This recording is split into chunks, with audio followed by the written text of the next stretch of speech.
여러분 반갑습니다. 오늘 테슬라 주가가 오른 이유는 생각보다 단순합니다. 차를 많이 팔아서도 아니고 실적이 좋아서도 아닙니다. 시장이 한 장면을 봤기 때문이에요. 사람 없는 테슬라가 실제 도로를 달리는 장면. 그 순간부터 테슬라는 다른 회사가 됐습니다. 테슬라가 이번에 한 건 곧 자율주행을 하겠다는 또 하나의 약속이 아닙니다. 이번엔 그냥 해버렸습니다. 프레젠테이션도 없고 날짜를 박아놓지도 않았고 대대적인 발표도 없었어요. 사람 없는 차를 그냥 도로 위에 올려놨습니다. 이게 왜 충격적이냐면 자율주행이라는 단어가 오늘 처음으로 기술 뉴스가 아니라 사건이 됐기 때문입니다. 그동안 자율주행은 항상 이런 취급을 받았죠. 언젠가 될 기술, 아직은 먼 얘기, 이론적으로는 가능. 그런데 사람 없는 테슬라가 실제 도심 도로를 달리는 순간부터 이 말들은 전부 설명이 필요한 문장이 돼버렸습니다. 여기서 시장의 태도가 확 바뀌었어요. 이 장면 이후로 사람들은 더 이상 될까를 묻지 않습니다. 대신 이걸 누가 얼마나 빨리 황하느냐 묻기 시작합니다. 그래서 월가에서 갑자기 2조 달러라는 숫자가 튀어나온 게 아닙니다. 이건 희망의 회로가 아니라 이 장면을 본 뒤에 나온 계산이에요.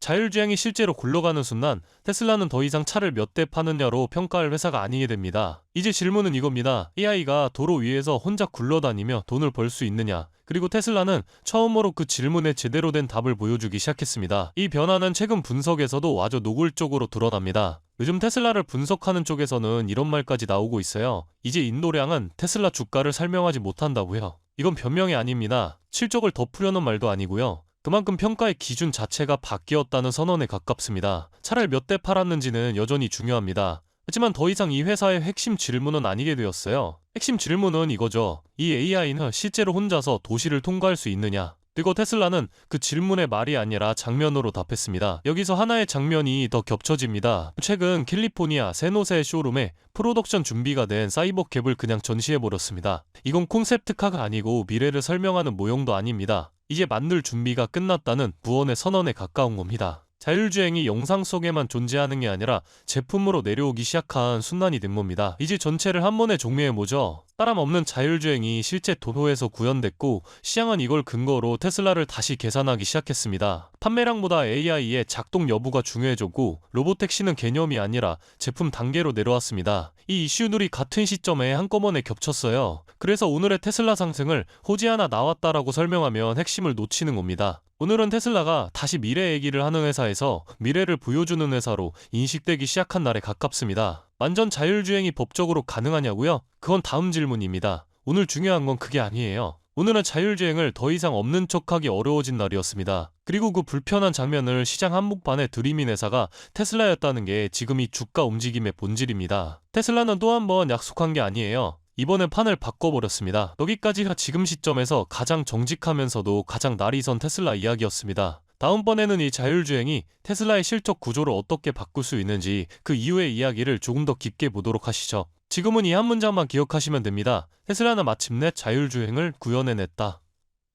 그렇다면 여러분들은 지금 주식시장에서 수익을 내고 계신가요? 우리는 어떻게 해야 이런 불확실한 시장 속에서도 안정적으로 큰 수익을 얻어갈 수 있을까요? 눈에 띄는 대장주 M7 같은 종목들은 이미 너무 많이 상승한 뒤이기 때문에 앞으로는 진짜 큰 돈을 벌기 쉽지 않습니다. 진짜 기회는 그 대장주들 뒤에서 움직이는 수혜 종목에서 발생하는데요. 이런 종목들은 시가총액이 작기 때문에 비교적 소액으로도 접근이 가능하고 리스크 관리 또한 용이하죠. 즉 적은 자금으로도 큰 수익을 노릴 수 있는 구조입니다. 그런데 지금 시장을 움직이는 가장 큰 힘은 단순히 금리나 유동성이 아닙니다. 바로 미중 무역전쟁의 임합, 전략자원 전쟁이 시작됐기 때문이에요. 중국이 반도체에 이어 히토르 수출을 통제하기 시작했고 미국은 이에 맞서 자국 내 히토르 생산 라인을 재건해 나섰습니다. 단순히 정치적 갈등을 넘어서 AI, 전기차, 방위산업까지 직결된 신냉전형 공급망 전쟁입니다. 가장 대표적으로 눈에 띄었던 건 바로 히토르 전쟁의 중심에 선 MP 머티리얼스 티커였습니다. 미국 국방부와의 공급 계약이 발표되자 3개월 만에 주가가 6배 이상 폭등했고 거래량은 평소에 10배 이상 터졌어요. 1,000만원만 넣었어도 6,000만원. 이게 바로 시장이 움직이는 타이밍입니다. 이런 종목들을 한번 불이 붙으면 정말 불도저처럼 밀어올립니다. 왜냐면 시장의 자금은 테마에 몰리기 때문이에요. 하지만 여러분, 중요한 건 여기서 끝이 아닙니다. 한두 종목이 폭등하고 끝나는 이야기가 아니라 산업 전체의 판이 바뀌는 신호라는 점이에요. 키토르 전쟁의 불길은 이제 리튬, 니켈, 코발트 같은 2차 전지 원자재까지 번지고 있습니다. 이미 티코와 LAC 같은 대장은 너무 멀리 가버렸지만 그 뒤를 따르는 진짜 수혜주들은 아직 초입에 있습니다. 키토르 자석을 제조하는 기업이나 리튬 정제를 담당하는 2차 밸류체인 혹은 이 자원을 기반으로 한 방산 전기차 부품 기업들이요. 이런 기업들은 아직 시총이 작고 조금만 자금이 들어와도 급등 파동이 나올 수 있습니다. 테슬라나 엔비디아 같은 재무가 탄탄한 기업에 중심을 잡고 이러한 기업들의 분산 투자하셔야 보다 더 큰 수익을 얻어가는 겁니다. 지금 시장은 분명히 움직이고 있습니다. 하지만 대부분의 개인 투자자들은 이 거대한 판이 어디로 흘러가는지조차 모른 채 뒤늦게 따라붙고 있어요. 진짜 돈은 먼저 움직이는 사람의 몫입니다. 그래서 제가 이번에 직접 현재 이 전략 자원 전쟁 속에서 가장 강하게 수급이 몰리게 될